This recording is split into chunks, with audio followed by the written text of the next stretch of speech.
I'm not sure I understand what's happening. I'm schizophrenic. Dee, I swear you would be of more use to me if I skinned you and turned your skin into a lampshade. Or fashioned you into a piece of high-end luggage. I can even add you to my collection. Are you saying that you have a collection of skin luggage? Of course I'm not, Dee. Don't be ridiculous. Think of the smell. You haven't thought of the smell, you bitch! Dare I call Sunny the most consistently great sitcom? I mean, it's been around for 15 seasons, and while it's probably past its peak, there's no denying that it's never really ever been less than great. And I think that has to do with how the characters are set up. These guys are all assholes, and not really in the same way characters on other American sitcoms like Community or Parks are flawed pieces of work. These guys genuinely suck and have very few redeeming qualities, if any. And while the gang differs in intelligence, personality, and class, this being a source of interesting and funny conflict, they are all, to some extent, sociopaths, really. In this way, the viewer doesn't really have to care about the characters to be invested, and the showrunners don't really need to build compelling positive arcs like other comedies need to. These characters exist to ruin each other, and that's how the stories are written. The cast is first and foremost always presented as in the wrong, so they can be as diabolical, problematic, and politically incorrect as possible. So the show itself narratively never crosses the line, it just pokes fun at it. Outside of some more recent episodes, it really never takes a stance or says anything is right or wrong thanks to the moral ambiguity of the characters. Given that there's pretty much no positive character development to be found, each episode can be taken in isolation and can explore pretty much any topic or funny scenario, no matter how taboo or ridiculous. Like the one where Dennis and Mac dress up as terrorists to scare an Israeli businessman from taking their bar, or the one where Dennis and Dee get addicted to crack, or the multiple Top Gun episodes that make frequent use of blackface. And they've been doing it from the start. The pilot, aptly titled The Gang Gets Racist, explores the lengths these characters will go to prove that they aren't racist, to illustrate how racist they truly are. But Season 2's Mac bangs Dennis's mom is where the show really hit its stride, in my opinion at least. And it's the greatest your mom joke ever put to television. Alright, so there's a lot to unravel in this episode, and describing plot is not how you make a good video, not to mention video essay, but I kind of have to illustrate everything that's going on here because it's the overwhelming complexity, the plot twists, and the character entanglement that really makes this thing stand out. Also, if you guys are new here, welcome to Come Watch TV. It's good to be back with a specific episode breakdown. I have not done one since my Broad City episode last year, but I talk about TV and music, half analysis, half opinion. It's a great time, and please like and comment to help the algorithm. Anyways, this episode starts with Mac going to pick up Frank's toupee from his house and getting the offer from Dennis's mom to bang her. But the real setup is that each of the main characters are trying to get out of quote-unquote Charlie work, the shitty chores around the bar, from Charlie, who is placed in charge by Frank. Dennis, the most seemingly calculated, evil, and lazy member of the gang, is the first to develop his scheme, which entails blackmailing Charlie to call off his duties by 10:30, or else he will bang the waitress, which is Charlie's love interest and the target of recurring stalking. Then Dennis runs into Mac, fresh back from his offer, who then goes to Charlie with the news, and Charlie wants him to bang Dennis's mom as well. Then Dee comes in, wanting her job back, and Charlie agrees on the condition that she will help him stop Dennis from banging the waitress.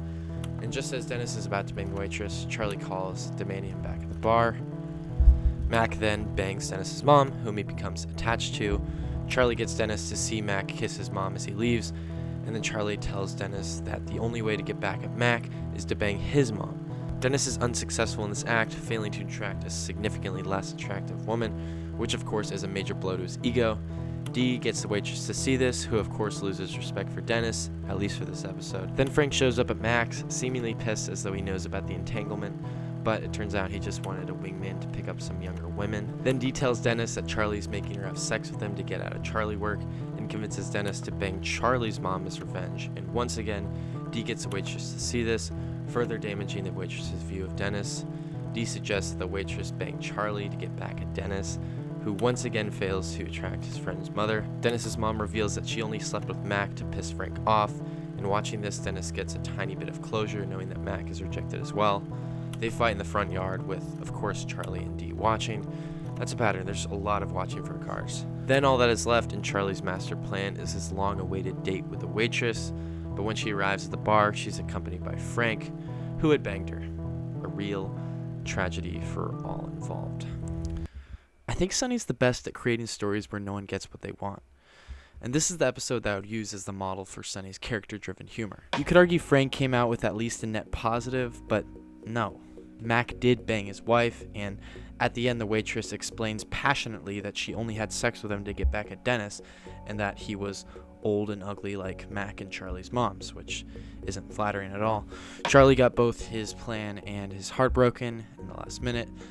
Dee, as per her character, gets played with and manipulated. Mac, per his character, gets played with and manipulated. And Dennis gets emasculated. Everything here is perfectly emblematic of our characters' biggest insecurities, and the collateral characters like the waitress are all also in a significantly worse position than they were in the beginning of the episode. This is the half-hour sitcom at its most efficient.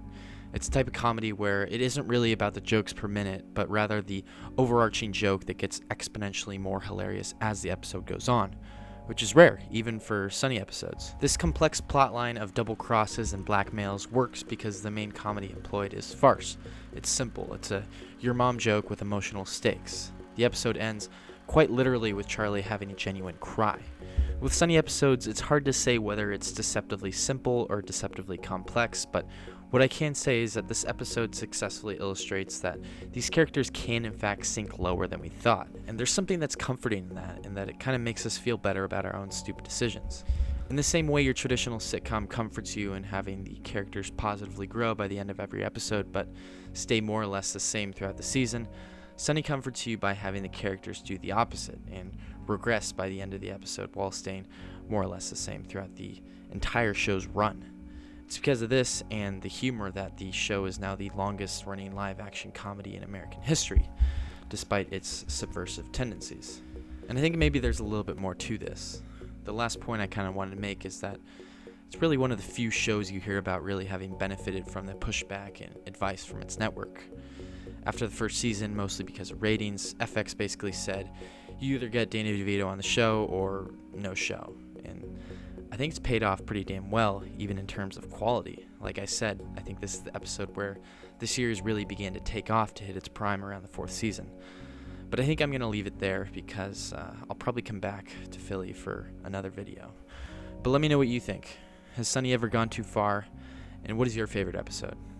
Let me know in the comments. Have a great day. Bye. Let's talk about your likes and dislikes. How about your favorite food? What would that be? Oh, milk steak. What? Milk steak. I'm not putting milk Just steak. put steak. Just I'm gonna put regular steak. steak and then Don't that way put it's a good steak. Put compromise. milk steak. She'll know what it is. No, she won't know what it is, She'll Charlie. know Nobody what it knows what is. that is. No. Okay. All right.